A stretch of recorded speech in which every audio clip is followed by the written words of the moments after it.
Welcome, everyone, to the Cinema Bees podcast. We are back. My name is Tyler. I'm Monica. And today, we are reviewing Dune. The new Dune movie just came out. And Heck yeah. we got some things to say. Again, we're forcing our opinions on you. It's just, you gotta listen. If we sound less energetic, it's because this movie sucked the life out of me.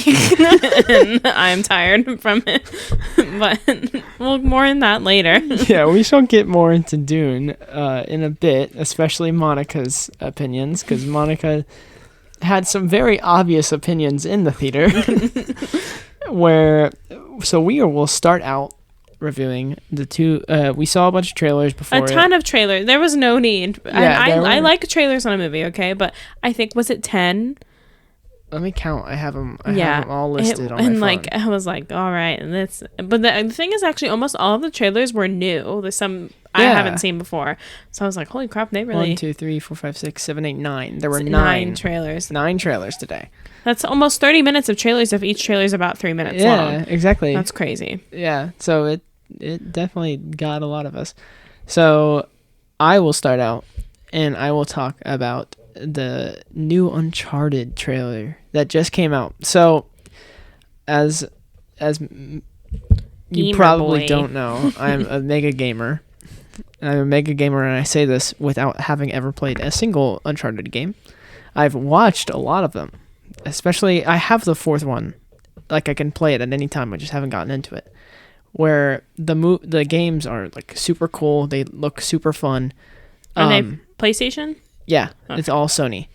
So, they just released the new Uncharted trailer, which I was always looking forward to, especially with Tom Holland and Mark Wahlberg. What a dream. I love Mark Wahlberg. I'm so excited. Monica had no idea about this movie, so when Mark Wahlberg showed up, she was like, oh, what is this?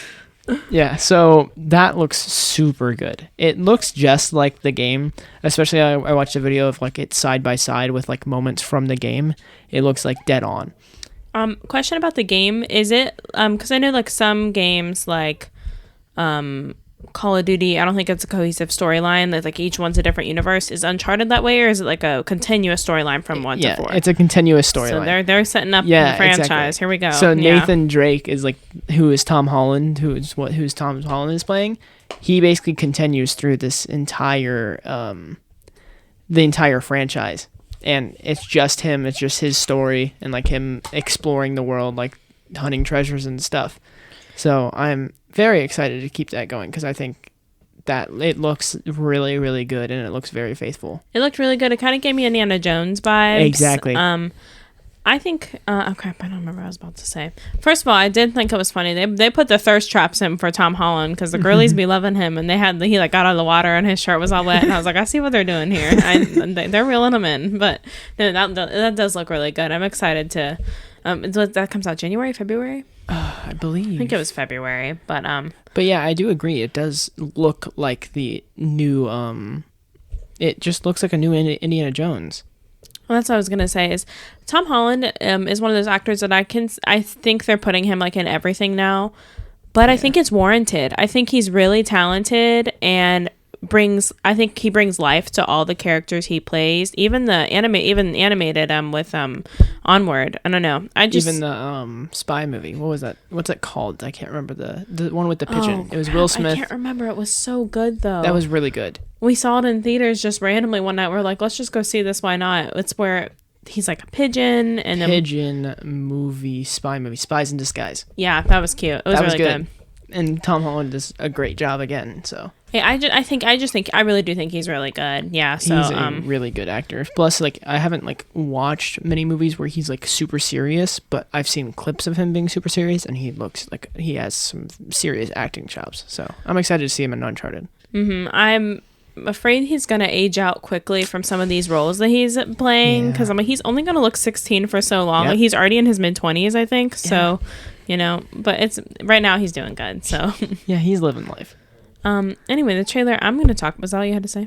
Yeah. Just making sure. Trailer I'm going to talk about is Encanto. We got the teaser like a month or two back, and this is the first official trailer. It's the new Disney movie coming out, set in Colombia, about like the people live in a magic house and all the people have powers except for this one girl. Definitely check out the trailer, but this is one of the Disney releases that I actually feel really excited for. I just think it looks so good. I like that Disney is like setting their movies in different cultures in different countries and really like immersing you into the culture. I think it looks so visually beautiful already. The colors look amazing. My favorite part about the reason I'm looking most forward to this is I love that the heroine of the movie is not like she doesn't look just like Princess Anna, Princess Elsa. Yep. Like this sounds so stupid because they're literally animated, but they're not like, she's not like stereotypically like attractive like the other Disney princesses. I don't know, like a beauty pageant. Yeah, I think girl. I think that's really cool. So I think that looks really good. My only worry. So when we first, like the first half of the trailer, it's all in the house. Nothing takes place outside the house. And then I'm like, wow, they're going to be very, very like ambitious with this one. And it's all going to take place inside this house. And there's going to be like secret apartments or like things that they find inside the house that helps them. And then the next like scene, it's like her in like a giant canyon. And I'm like, oh, is it going to turn into some giant like I agree. quest? That's what I'm worried about too. That's kind of how I felt. I didn't see Raya and the Last Dragon. Did you like that? Yes. Oh, Raya and the Last Dragon is so okay. good. So the reason I didn't think that looked good because I was like a big adventure movie. Yeah. But everyone said it was really good. I can't believe that. As a Disney person, I can't believe I haven't seen that yet. But anyway, yeah, I think Encanto. I think that looks really good. I was wondering if there's music in it. I'm pretty sure it's directed or has music by Lin-Manuel Miranda. Yeah, you're right. He'd be after it. He's in everything. He's booking things. He's seriously. Yeah, so we might actually. I don't know if it's going to be like a true musical where like they're all performing and like they're singing, but I wouldn't be. I could honestly see it almost as like the music's in the background. Yeah, that's what I think, and you can kind of hear it a little bit in the trailer. Yeah. Not to add a third trailer in here, but I'm popping this on you here. I wanted to quickly discuss because I haven't talked to you about it yet. The Batman trailer. Oh. I actually think Robert Pattinson looks really good in it. But we were talking in the theater, like DC has got to get it under control. We have like 3 simultaneous Batmans happening right now. I don't know what is canon for what movie. I told Tyler, I was like, oh, so Joaquin's going to be in this. And he was like, that has nothing to do with anything. Because she was like, who's the villain? I was like, the Riddler. And she was like, Joaquin died? And I was like, he's not in this universe. It's like much. 3 separate universes now. It's like, well, actually 4 if you include Zack Snyder's Justice League. You have the Justice League, which came out, which is Ben Affleck. You have Zack Snyder's Justice League, which is a whole different universe, but still contains Ben Affleck's Batman. You have Joaquin Phoenix, which isn't linked to anything right now. And then you have this movie, which isn't linked to anything. I'm very excited for the Batman. It looks like a way more serious take on Batman besides like, oh, action hero.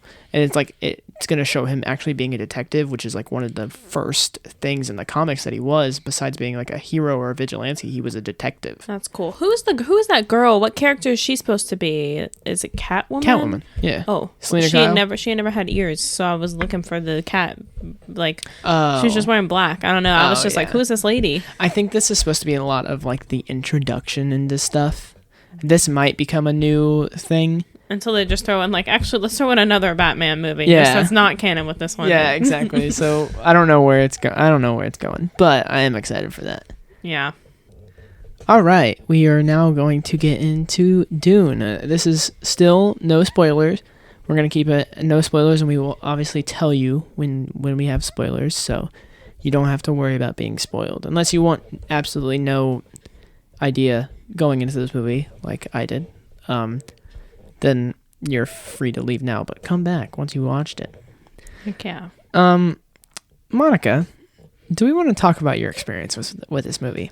Yeah. Honestly, so I am a little bit tired today, so like that's probably the first issue, but basically I was asleep a lot of it. Not actually asleep, like I wasn't like asleep for long periods of a time, but like I'd be watching the movie and I would blink and then like my eyes would be shut for like 30 seconds and then I would wake up and I like would dream about what I thought happened in the movie and then that's not what happened, and then it was just crazy. I was like just in and out of consciousness. I still got the plot. Like I still really watched everything pretty good, but Yeah. The thing is, I went into this movie really excited because everyone, like, a lot of the reviews I was seeing were saying how good it was and how epic it was and how this could be the next, like, the best film saga of this, like, decade. And I was like, oh my gosh, like, it'll be like a new Star Wars. I'm so excited. And then I was deeply disappointed. But Yeah. sorry. I only saw one trailer for this movie ever. I only saw, like, I don't even know what trailer. I saw it like at a movie theater, and like I was barely paying attention. But so I went in with no expectations, and it was good. It was okay, in my opinion. It's very good, like, in the world building. It's very good for what it wanted to be. So the thing is that it's very hard to have a sci-fi movie such as Dune and not compare it to Star Wars. Yeah, I agree. I would kept telling myself, like, don't keep comparing it to Star Wars. But then, like, there were some things that were so closely related to Star Wars that I was like, you cannot not compare this to Star Wars. Like, I don't know which came first, because I know Dune was a novel. I think Dune came first. That's what I think. The novel Dune came first, Yes, and then the 80s came out. So the Star Wars movie was technically out before the Dune movies, but I think the Dune novel was out first. But yeah, it's just like, so basically Monica is like falling in and out of sleep, like, you know, that like thing where you're like your eyes are closing, your head's nodding, and then you're like, oh right, I'm doing something right now. That's what was happening right now. I just started shoveling popcorn, trying to stay awake, and now I feel awful because I ate like an entire large bucket of popcorn to myself. Yeah. I even got up and like walked around for a second in the middle just to get a drink refill to try and wake myself up. You said you were going to get a drink refill, and I was like, she's not just going to get a drink refill. She is definitely trying to wake herself up. And then I came back and immediately fell asleep again. So. It went great. I was just like, it was also super funny because once I realized that Monica was falling asleep, it just became a game to me. Whereas now it's my job to make sure Monica does not sleep through this movie. Yeah. So I'm watching the movie and then looking over to my left, watching the movie, looking over to my left. Like, it was a mess. I'm just constantly eyeing Monica. And the thing that sucks is a lot of this movie is very, very dark. It's not that bright. Was the issue. That was the exact issue for me. So I could never see if Monica's eyes were closed. And there wasn't a lot of action, because sometimes I'll fall asleep like in an action movie, but a big explosion will happen. I'll be like, "What?" Yeah. Well, there was one point later on in the movie where I knew you fell asleep, but like it wasn't like it was a long action scene or like a long-ish action scene. There's not that many long action scenes in this movie, but I knew you were falling asleep, so I was like, "Oh, I'll just let her sleep through this," and then like a very, very loud noise happened, and I saw Monica like wake up, like get jolted up. But it is. Yeah, I will say I wouldn't be like, oh, that movie sucked, that was a bad movie, because it's not a bad movie. Like they did a really good job with what they wanted to. I'm just not sure if it's for everyone. Exactly. Yeah. So I've never read the books. I've never watched the original movie. The only really sci-fi that I've ever gotten into was Star Wars. I don't really get into sci-fi that much. But with this movie, like, it's so much of a slow burn that it, like, I can feel that it wants to be a book. The slowest of burns. Yeah, it was. So, like, there's so much world building in this movie, and it was great. In my opinion, I love, like, world building like that, and the way they did it was super, like, seamless and stuff. But there was so much in there that it was like trying to get crammed in almost, but you knew that if it was a book, they would have more time to develop some of the things. Like, so this movie, like 8,000 years in the future, there's a whole bunch of different like words for stuff, like new languages and like almost like an alien language.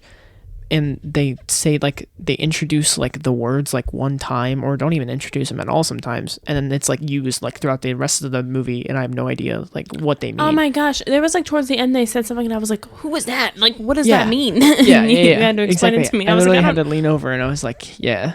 It's just... I will say, I think that if you're a fan of Timothée Chalamet, Zendaya, kind of. Zendaya. Well, and especially Jason Momoa, I think what's Oliver Isaac? Oscar Isaac. Oh, Oscar Isaac. I think if you're a fan of any of these actors, they are all really perfect for their role. And but especially, I really loved Jason Momoa's character. So, yes. And I read that and heard that Jason Momoa is supposed to be like the stereotypical like soldier, and he's the fun guy. When is Jason Momoa not Jason Momoa? He's in Jason Momoa in every single movie he's in. But that's the other issue, is that he is the only comic relief, and he doesn't have a lot of like lines. Yes. So, at least Star Wars or any other action movie, like even the Marvel movies, because sometimes I do get a little bit bored by action movies. Like some of the action kind of bores me, but in Marvel, there's so much like comic relief and fun to like they've perfected that formula of having it be action, but not so much that you can tune out. Because that's why when you were sleeping during that one scene, I was just like, well, nothing is being progressed by this being a long action scene, so I don't need to wake you up. You know what I mean? Yeah. If it's an action scene and if it's going on for long, you just need to see the end. Mm-hmm. If it's not done well, which I don't think that there's not interesting choreography in this movie, especially with all the cuts. And I know you mentioned a little bit about the actors in this movie, but like Jason Momoa, Timothée Chalamet, like they're all like very, very one-dimensional characters. Mm-hmm. Timothée Chalamet does not like act that much. He's pretty much like the one-trick horse or pony, which is kind of the point. He's kind of supposed to be this like kind of young character who's like just set in his ways. But you are forgetting about the freaking best character, Rebecca Ferguson, as she was as the mom, as Lady Jessica. It was definitely the best performance. She was really good. She was so good. She made that character so complex. It was like done so well. I think. Okay, sorry. People love Timothée Chalamet. Like they love him. I don't. Where is the flavor? It was lacking. Yeah, I don't. His like acting is just like standing there with a smug look on his face and sometimes looking down. I'm like, this is the best we can do. But so there were like 3 movies we were debating on this week, and it was Dune, because that was the big movie coming out. We've been wanting to see Last Duel because it's Adam Driver, and Monica can't get enough of them. But it was a week old, so we were like, maybe we'll just wait and see it some other time. So you might get a tentative like half episode one of these days when we just watch it at home. The other movie that I was interested in seeing, because I've been interested in it for a while, is called The French Dispatch. And it's basically like, it looks like a very, very artsy movie. It looks like an Oscar nom-worthy movie. I just looked it up. I did not know that Timothée Chalamet is also in that movie and is starring in that movie. So Timothée Chalamet just had a banger weekend. Bringing in the bucks. Yeah, he's just bringing in the bucks, and Monica has no interest in Timothée Chalamet. I don't either. I don't think I've ever seen him in anything else. He's in Little Women. He's in Call Me by Your Name. Do you know about that one? Oh. I believe that's him. Oh, dang. Oh yeah, I don't remember him that much. Going into more like general stuff about the movie, like positive, the visuals are so good. Like, as much as I love the world building, but also like the visuals of everything really, really sell the, like, that you're in the world, or like, not that you're in the world, because that's my biggest gripe with the movie, but like it sells that this is a world that is sci-fi. Like it looks sci-fi. Yeah, the visuals were really good. And I think they did a good job of, because although they're in this like big like galaxy, kind of thing, most of the time is spent on one planet. But I think they did a really good job of making that really interesting. I was interested in looking at the sand and whatnot. I also really liked the planes. Yeah, I thought those were cool. Yeah, I thought those were a cool design, and I think that's like, to its credit, everything is designed very, very well to make sense within the world. And I think that's probably due to the world building and the lore that's established in the book. Yeah. The book probably goes into mega detail just because it's slow and it has that time. It doesn't have to fit into a normal hour, like a 2-hour, 3-hour thing. Whereas, like, so they got every detail that they could about these, like, planes and these, like, carriers and stuff that they wanted to, which is a really, really good detail. Also, the effects, amazing. Yeah, they were really cool. The effects of the shields that they have are Yeah, I liked that a lot. The shields were I so agree. well designed. That was really cool. But yeah, like the explosions, whenever there was an explosion, it all looked very, very real, especially within, like, when it related to the shield. There was some cool stuff about that. I will say there was a lot of time without dialogue, and dialogue is what keeps me interested, like, you know what I mean? So I think that's why there would be like minutes and minutes at a time where it's just visuals, and that's when that's when I would go away. And that kind of makes you think of more of a book, because the book, it's all words. You can visualize, paragraphs of describing a visual, but yeah. So, but it was really cool. It was a good spectacle, is what I will say. It's like the soundtrack adds to it. Like everything adds to the spectacle of it in the world building. I like the music, but some of it was crazy. Like, yeah. I was like, okay, like that would do that song. You know what I'm talking about? And no, I was know like, exactly what you're talking about. It felt like it didn't seem on brand with the movie, with the world. I don't know if that makes sense. I don't know. I can kind of get that. It kind of like almost felt like tribal. Yeah. But then it didn't make sense. Like they tried to like portray like one of the people as like almost tribe people, but they really aren't. Yeah. I don't know why they tried that, but it's kind of weird. I don't have much to say without getting into plot, because plot is my biggest gripe with this movie. Yeah, me either. I will say, I think if you're into sci-fi even a little bit, I would go see it. I will say, and this isn't something I say very often, I think going to the movies is fun. If you have HBO Max, I think this is worth the watch on HBO Max. I think, you can be on your phone a little bit in between, kind of just like, watch it casually. It was 3 hours in the movie with other trailers, so it was like 4 hours of our day that I'm just like, man, I could have been chilling at home. That is a very good point. It is such a slow burn. If you go into a movie theater knowing it's slow, maybe you'll have a better time with it, because then you just know that like this chunk of your time, like you're getting out of your day, but you're in it for what you're in for. But watching it at home, you'd be able to do stuff, and you would basically get everything. I'm assuming you would get everything. I mean, you got everything, and you fell asleep. Yeah.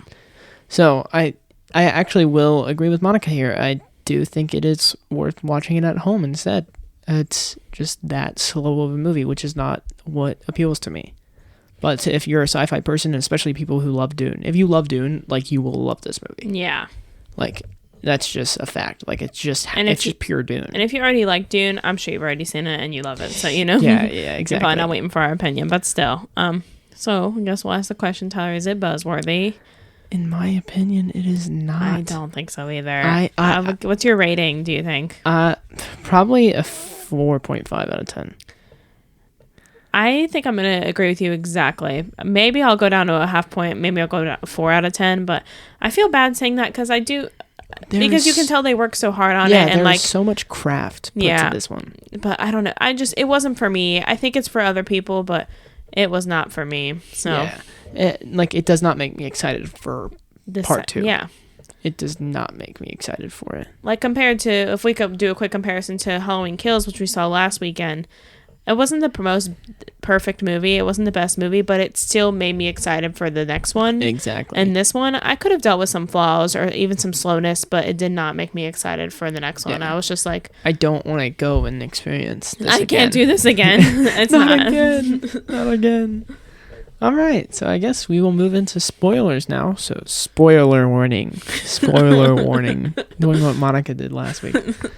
So if you don't want to be spoiled for any plot things, anything related to anything, because we probably will talk about most of it. Yeah. Maybe not, but anyway, just leave now. But come back. Yeah, come back, please. So you got 5 seconds. 5, 4, 3, 2, 1. All right, nothing happens in this movie. Yeah, except for they be killing everyone. Everyone dies. That happens in like the last 10 minutes. Kind of. I don't know. It's like, okay, it's so weird to say because like people die, but it's so uneventful.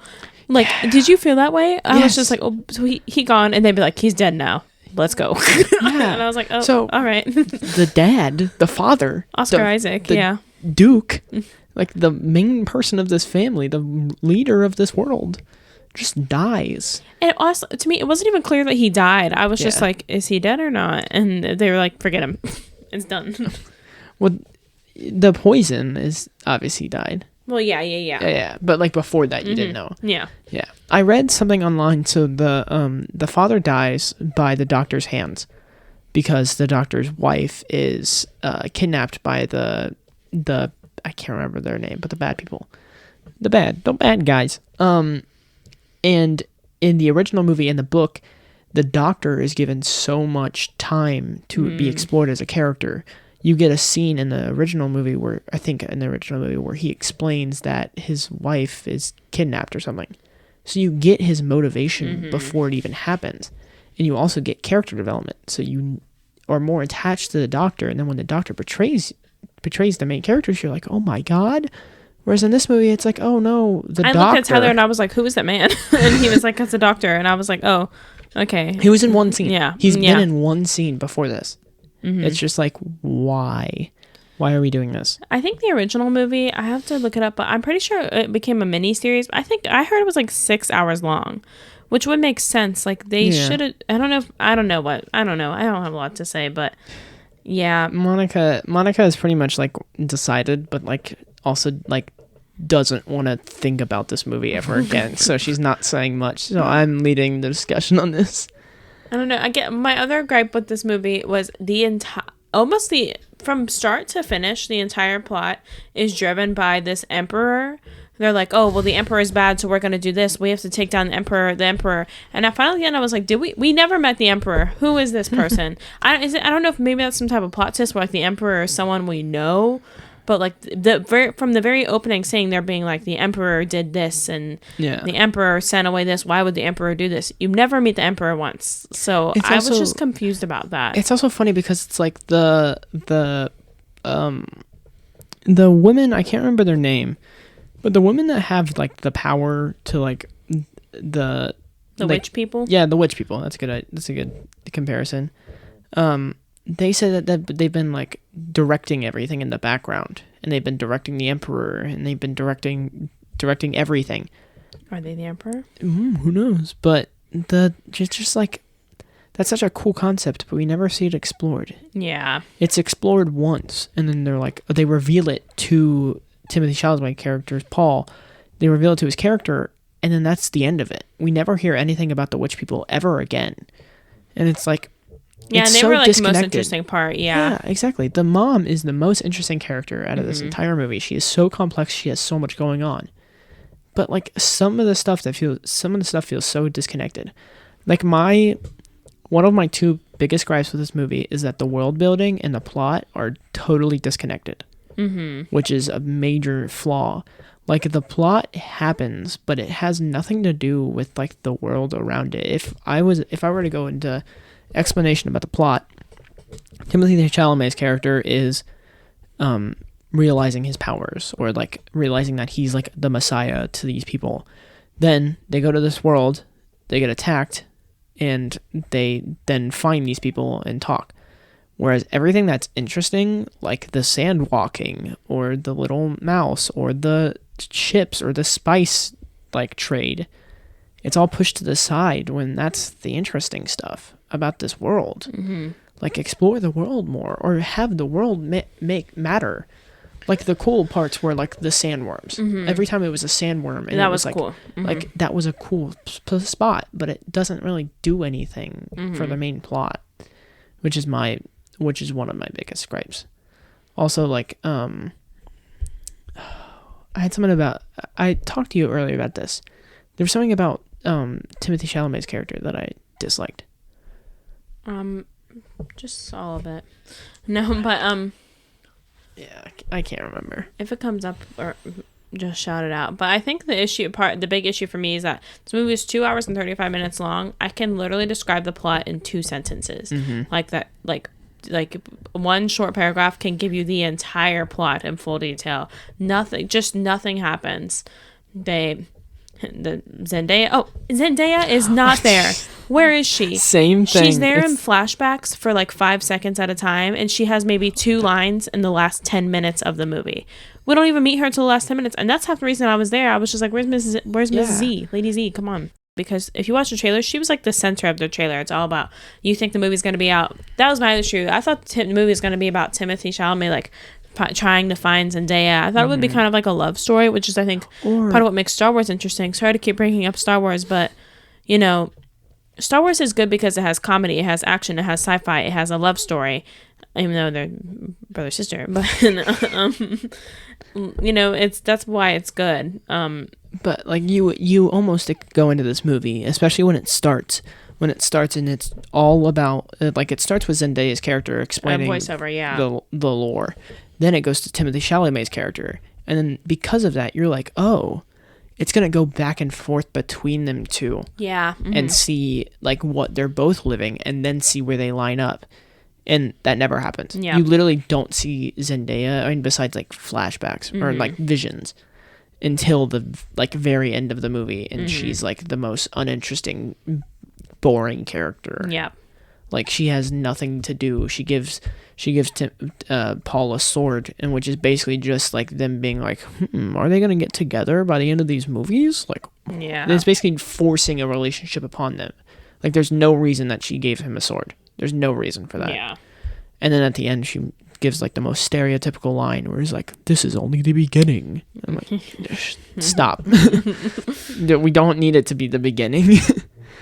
But like, it's just this is, I think, what we're talking about with Timothée Chalamet earlier. I remember the whole character is based around how he's the Messiah and he's like the chosen one, and yet like he does nothing. You get to know nothing about his personality, his values, his interests. You learn nothing about. He's just along for the ride. Yes, and that's what you were saying. That was what I was saying. It's like he's obviously the main character, but he doesn't have anything to do with the plot. He's not driving the plot. Like nothing. I feel like nothing drives the plot. Not his conflicts. Nothing.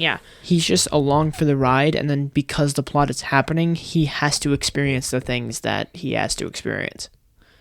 I agree. I think the intention of this movie is to get you to part 2, which, by the way, hasn't even been greenlit yet. So, like, if this like bombs, they haven't started filming it. Yeah. So if this bombs, they're gonna be like, sorry to I keep jumping back and forth, but the movie just ends. It doesn't. There's there's no ending. It's just there's no resolution to any plot. I mean, it's not like there's multiple plots. There's one plot going on. Not any ounce of resolution. They're just like, we're gonna go do this, and then it just stops. What if it just never comes out? Like, what is like that's gonna be awful. Yeah.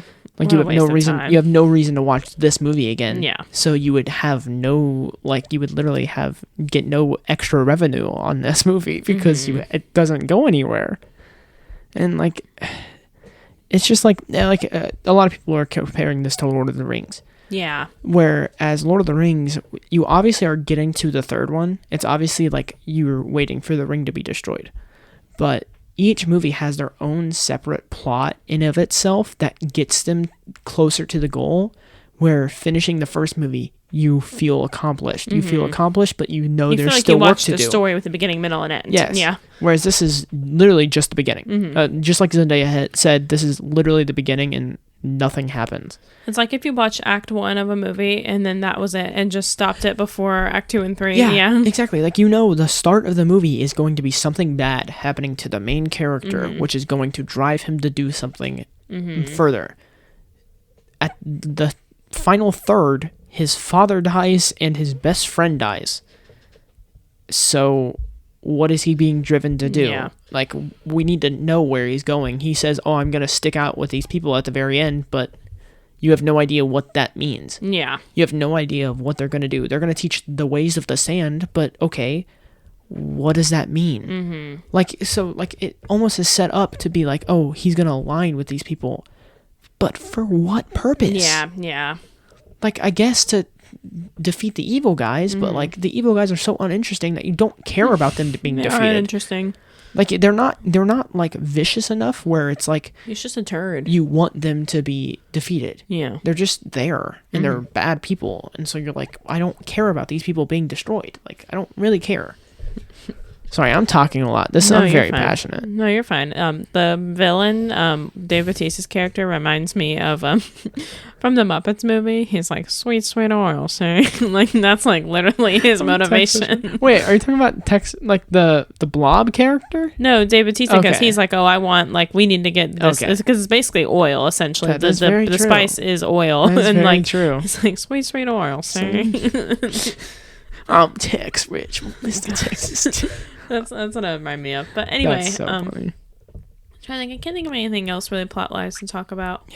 It was just a letdown. I didn't go in expecting much, but I was still let down because I thought it was gonna have something. I don't want to compare it to Star Wars, but I think it's inevitable. And when I watched the first trailer, I literally turned to Tyler and said, that looks like a Star Wars bootleg. Yep. And so then I saw more like positive reviews about it. I said, oh, so maybe this will be like the new Star Wars. It was not like Star Wars at all, but it was because like the voice, the Force. Oh my I was God, like, oh my yeah. God. And they have like the same cloaks. They're all wearing like, I don't know. It really is. It's kind of like Star Wars, where it's a futuristic type world, but with really, I know Star Wars isn't got far a long time ago, but you know, it's like a futuristic type world, but with dated technology. So, you know, or not dated, but you know, more traditional like weapons and stuff. So almost like it's been weathered down. Like it's you can't the same do much. like color schemes as Star Wars. That planet looks like it was literally taken from a Star Wars Tatooine. universe. Yeah, it looks like Tatooine. So I don't know. Everything is brown. Yeah. So The thing that most like compared it, that I was able to compare it to Star Wars as much, is one of the best scenes in Star Wars A New Hope is the twin sun scenes. The twin sun scene where Luke is looking out at the twin suns. That's like one of the most emotional scenes. It's very, very epic. It's grand, and you're like, oh my God, this is where Star Wars is going to, like, this is where it starts. Like, you know, after this, Luke's going to be on an adventure. There were so many moments in this movie that was trying to be that. yeah, Everything you're is right. epic. The way that I thought about it in my mind. They even have twin moons. Yeah, I know. Yeah, exactly. Like, They're stop, really trying it. Stop it. The thing that like most like made sense in my mind to like wrap my head around this like type of like how they made this movie, it's like they knew humans in 2021, they knew that they were going to be watching this movie, so they were like, well, anyone watching this movie from from current time would be like, wow, this is insane, this is a spectacle. So they tried to sell it as that instead of just putting you in the world and making you experience the world. Like, the great thing about Star Wars is you're just thrown into it. Yes. And you're willing to accept that the like spaceships like this exist, alien species like this exist. Whereas this one, it's very much them trying to say, hey, look at this stuff. It's great, right? Because it's 8,000 years in the future. Like, this is cool. Believe us. Whereas instead of just being like, hey, this is what the reality is, and you just have to accept that, which makes the movie a lot more realistic. Yeah. And then makes it more grounded. That way, when stuff does happen that's big, it makes it big instead of making everything big. That was my other biggest complaint, is just everything tries to feel epic, and like Syndrome, when everything's epic, no one is. Yeah. So that was one of the things that like got me bored in the movie theaters. Just everything started lacking. Yeah, I agree. And that brought down and the then big stuff moments. that I agree, stuff that actually was epic, like the deaths. Yeah. Weren't as powerful because they've already made like some big grand scheme just about like seeing some guy, you know? Yeah, exactly. Like, you get like 5 shots of Timothée Chalamet looking at the sun, and it's like, all right, we get it. He's pondering. He's curious. He's brooding. We get it. Yeah, but we don't need that many. We got the gist, and so everything else was brought down by the sheer amount of how much they were trying to make it a spectacle. I agree. And it did not need to be a spectacle. Try to make it a movie before you try to make it a whole franchise series. Yeah, I think that's basically bottom line. I think they were like, we're coming in hot with the next Star Wars. Everybody get ready. And then it was like, oh, that was disappointing. Yeah, exactly. They tried to establish it in the cinema world as this new big thing when they should have just tried to make a good movie. Yeah, it's true. So that's all I have to say, unless you have any closing remarks. No, sorry to be so negative, guys. I appreciate the work the Yes, their craft film team was put in. amazing. They did a really good job, and I'm sure other people will love this. But I would not like go to a friend and be like, hey, you should see this movie, because I don't think we should see that movie.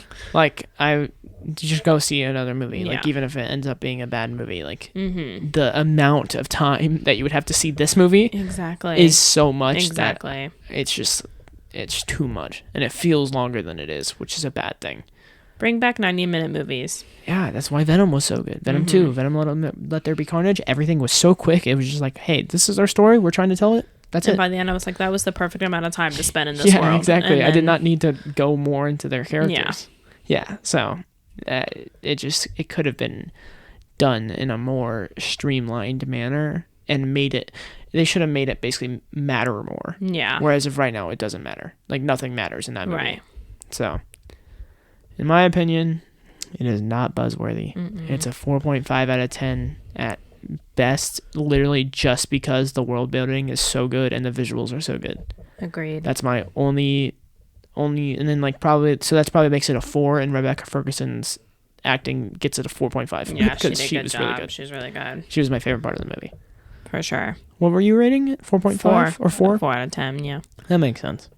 All right, guys. Well, thanks for watching. We'll probably be at you next week. What's our next? Do you know? Oh, I don't know. Let me look it up. So while you explain to our lovely viewers that they should rate us, Yeah, and explore we're all of our... rate us on whatever podcast platform you are listening into, and we are on Instagram, TikTok. Follow us there. We post pretty regularly on Instagram. We're looking more to TikTok a little bit. Instagram is at cinema_bees. TikTok is at cinemabees. And if you have any comments about this podcast or want to give us your feedback on the movie and what you thought, you can DM us on Instagram, or you can email us at cinemabeesbuzz@gmail.com. Yeah, but check us out, seriously. Literally, we're on all, like, should be on all streaming platforms by now. They just get a whole bunch of content. Yeah. So please rate us. Give us your honest opinion, how we can make it better. Yeah, seriously, yeah, that would be appreciated. Because that's part of the fun of making a podcast. Next week, we have Last Night in Soho. Oh, I cannot wait for that. Exactly. Oh. I forgot it was next week. Oh, that's exciting. You know what I just found out? That girl, who I already forgot her name. We talked about her last week. The lead in that. Yeah. She sings the downtown in that song, in that movie. You know, in the trailer. She sings too. She's unstoppable. Dude, she's just one woman army. I know. Yeah, so be excited for that. I'm excited for it. We'll catch you guys next week, but otherwise, thanks for listening. Goodbye, Bye. everyone.